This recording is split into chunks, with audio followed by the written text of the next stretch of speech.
तो सभी को जय हिंद। तो जैसा कि हम जानते हैं कि हमारा रिवीजन चल रहा है, जो भी चीज़ें हमने करा है वो रिवीजन कर रहे हैं हम लोग। तो ऐसा नहीं है कि केवल इसमें जो पुराने हैं या जो नए हैं उनको दिक्कत होगी। तो अगर कोई नया इससे जुड़ रहा है तो उसे भी बहुत आराम से उसका भी कवर हो जाएगा। तो अगर कोई नया जुड़ रहा है तो उसे वो भी इसे फॉलो कर सकता है, ठीक है। तो हम इसमें सारी चीज़ों को रिवीजन करने वाले हैं, क्योंकि आपको पता ही होगा कि जो हमारा एग्ज़ाम डेट है, एग्ज़ाम डेट कभी भी घोषित हो सकता है। मतलब जहाँ तक मुझे लगता है कि आज भी कुछ न्यूज़ आया था, तो उन सबको देख के लगता है कि इसी हफ्ते या अगले हफ्ते यानी 15 जुलाई के आसपास या 15 जुलाई के बाद तक एग्ज़ाम डेट आ जाएगा। और जहाँ तक लगता है कि अगस्त महीने में ही पेपर होगा, जहाँ तक उम्मीद किया जा सकता है, अंदाज़ा लगाया जा सकता है। कोई कंफर्म 100% तो सही कह नहीं पाएगा, तो अंदाज़ा से कह सकते हैं कि अगस्त में शायद एग्ज़ाम हो जाए, ठीक है। बाकी चलिए हम देख लेते हैं बिना टाइम बर्बाद किए। तो हमें आज क्या करना है, तो आज है हमारा 8वां दिन। तो मैंने यहाँ पे लिख रखा है। तो एक चीज़ मैं सोच रहा था कि सब कुछ मैं खुद ही करा दूँ, जैसे रिवीजन सब कुछ, थोड़ा सा टाइम लगेगा लेकिन जो भी फॉलो करेगा उसका बहुत अच्छा रिवीजन होगा, ठीक है।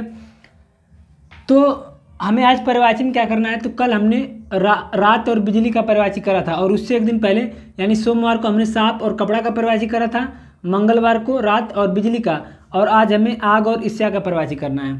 तो हर हफ्ते का पर्यायवाची हम रिवीजन करते चलते हैं, डेली हमें रिवीजन करना है। तो सांप का होता है नाग, सर्प, सरीसृप, अहि, भुजंग, ब्याल, फड़ी, फड़ीधर, उरग, पनंग, विषधर, पवनास।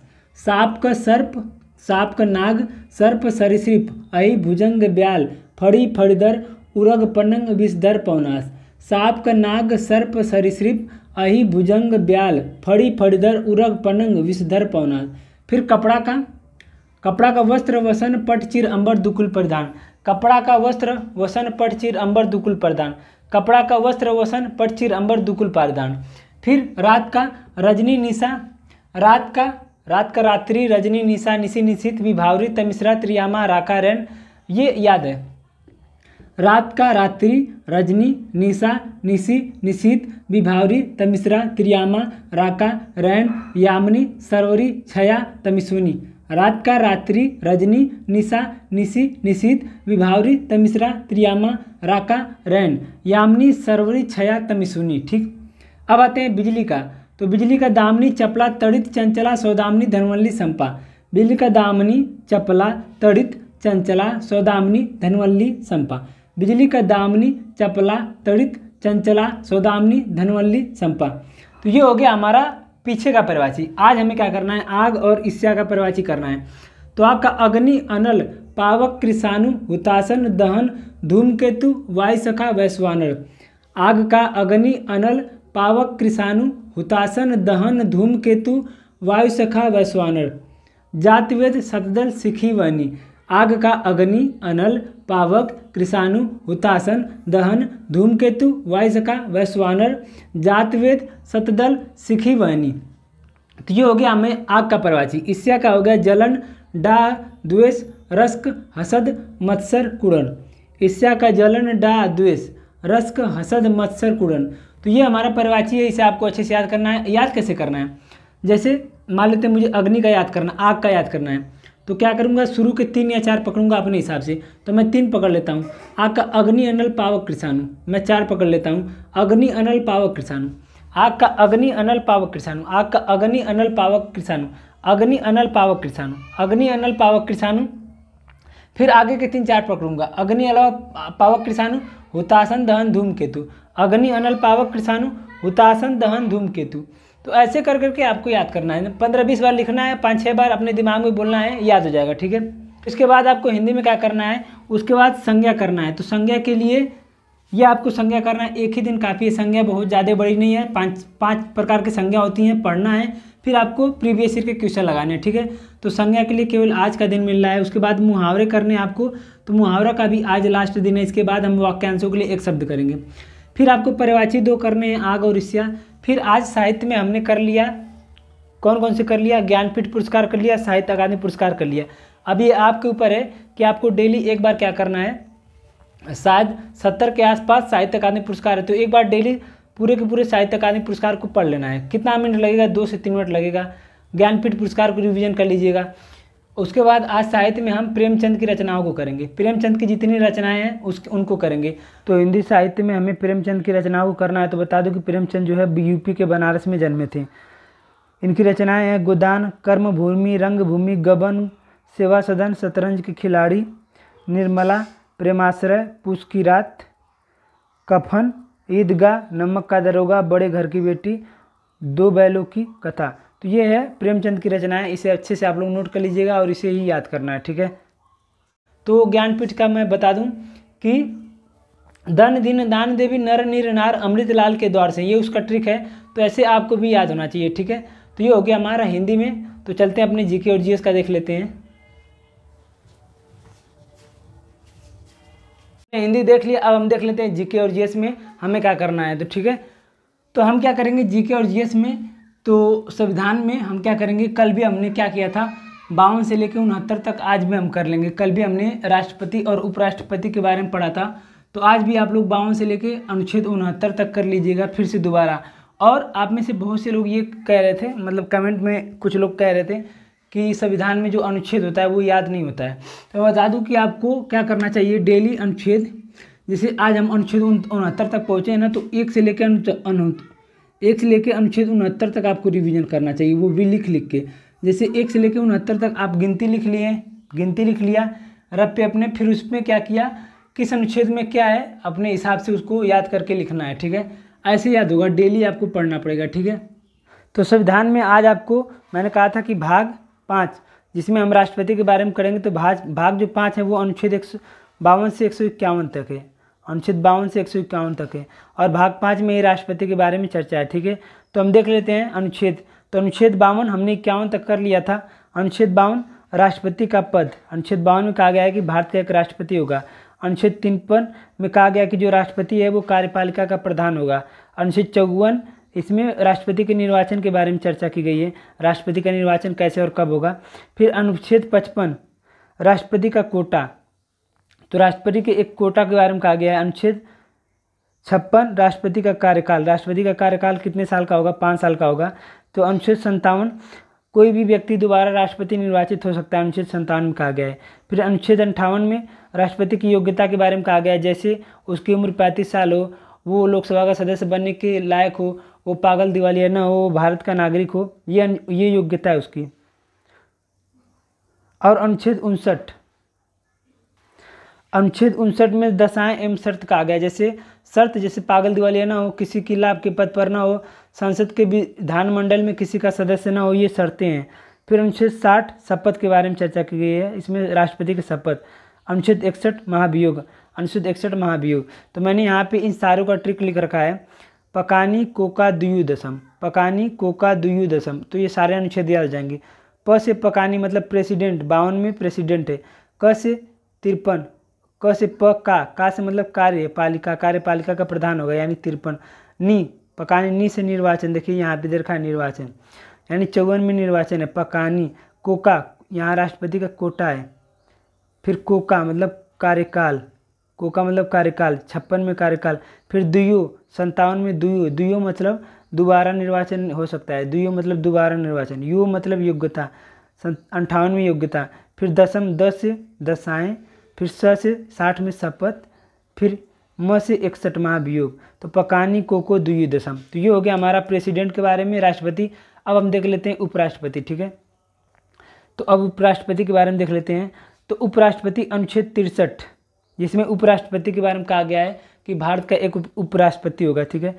अनुच्छेद 64 में कहा गया है कि जो उपराष्ट्रपति है वो राज्यसभा का सभापति होगा, जो उपराष्ट्रपति वो राज्यसभा का सभापति होगा। अनुच्छेद 65 कार्यवाहक राष्ट्रपति की, जो उप राष्ट्रपति है अगर राष्ट्रपति नहीं रहता है तो उसे कार्यवाहक राष्ट्रपति के रूप में कार्य करना पड़ेगा। अनुच्छेद 66 में कहा गया है उपराष्ट्रपति के निर्वाचन के बारे में। 67 में इसके कार्यकाल के बारे में कहा गया है, कितने साल का कार्यकाल होगा। 68 में चुनाव यथाशीघ्र होगा, तो उपराष्ट्रपति का चुनाव यथाशीघ्र कराया जाएगा। अनुच्छेद 69 में इसके शपथ की चर्चा है। तो यहाँ पे भी मैंने इसके ट्रिक को लिख रखा है, उसरा निका चूस, उस से उपराष्ट्रपति। अनुच्छेद 63 स से सभापति होगा राज्यसभा का। फिर र से राष्ट्रपति होगा, कार्यवाहक राष्ट्रपति। र से राष्ट्रपति, उसरा 63, 64, 65। फिर निका 66, 67, नी से निर्वाचन, का से कार्यकाल। फिर चू से चुनाव और स से शपथ। तो ये हो गया हमारा राष्ट्रपति और उपराष्ट्रपति, ठीक है। तो अच्छे से रिवीजन कर लीजिए। उसके बाद इतिहास में मध्यकालीन इतिहास पढ़ना है, मुस्लिम आक्रमण जैसे गौरी, गजनवी, इन सब के बारे में पढ़ना है, ठीक है। और यूपीजीके का क्लास नंबर 8 लेना है आपको। और फिर 40 क्वेश्चन इतिहास, 40 क्वेश्चन भूगोल, 40 क्वेश्चन संविधान का करना है, ठीक है। तो ये जरूर करिएगा 40 क्वेश्चन, इससे बहुत फ़ायदा होने वाला है, बहुत फ़ायदा होता है, ठीक है। बाकी आप लोगों की इच्छा, अगर टाइम आप लोग निकाल पाते हैं तो अच्छी बात है। मैं तो इसको डेली करता हूँ, मेरा एक दिन भी स्किप किए बिना इसको डेली करता हूँ, ठीक है।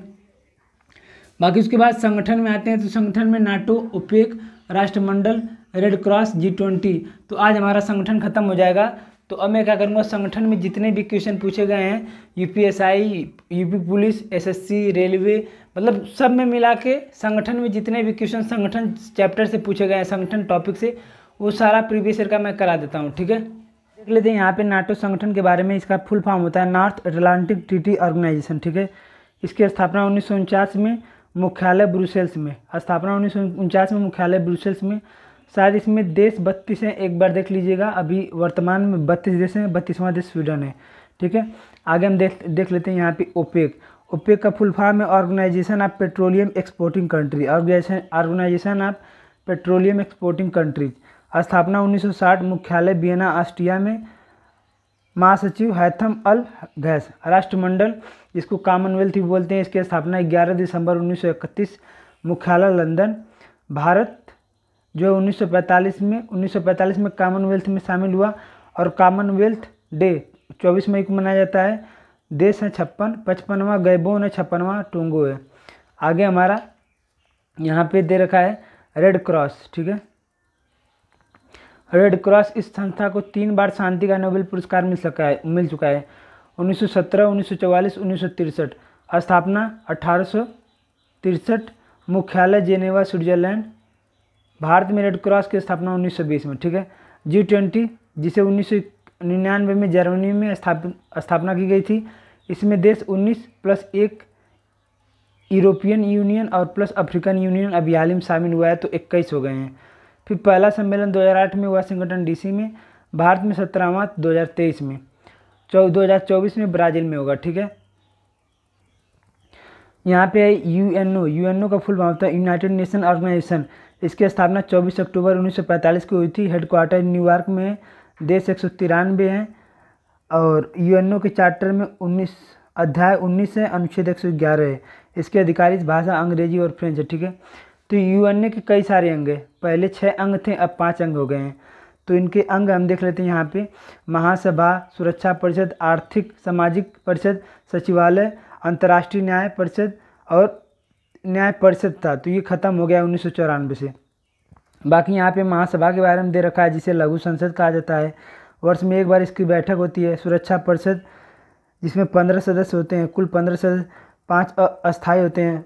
USA, UK, चीन, रूस और फ्रांस, ये 5 अस्थायी सदस्य हैं।